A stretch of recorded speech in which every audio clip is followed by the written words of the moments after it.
What's up, bakers? This week we are making lavender scones.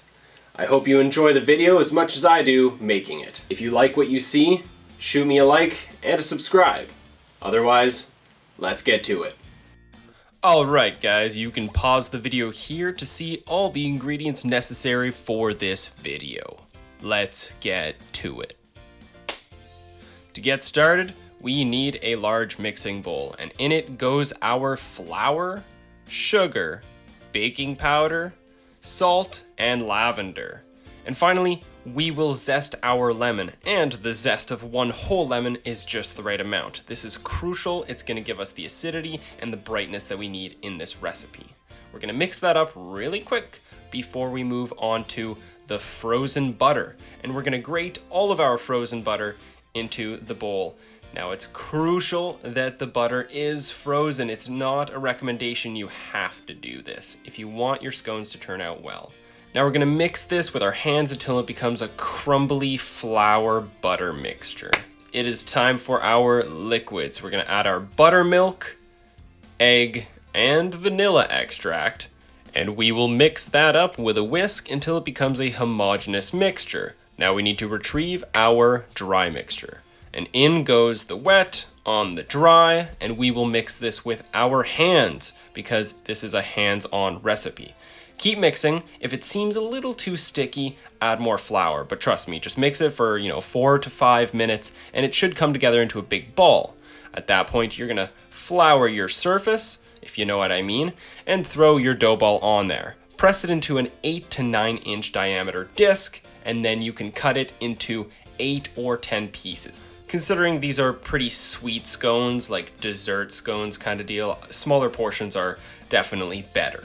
Once this is done, we'll set them on the table and we will brush them with a little bit of buttermilk that we left to the side. This is going to help them get extra crunchy and crispy. You can also add a little bit of flaky salt or sugar on top of this, but I figured that was not necessary. Finally, in the fridge, they will go for a minimum of 15 minutes, while you also preheat your oven to 400 degrees. In the meantime, we are going to warm some milk and add our lavender to steep for at least 15 minutes.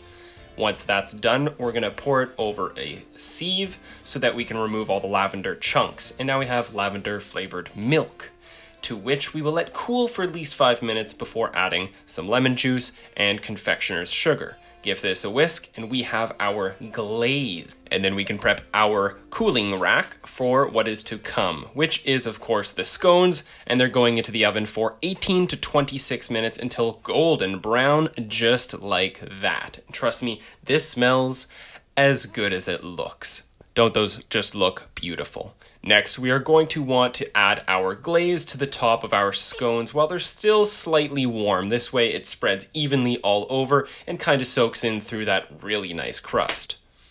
Finally, it's time to eat it. This looks so picturesque. Golden brown, just crispy enough. Let's see how it tastes.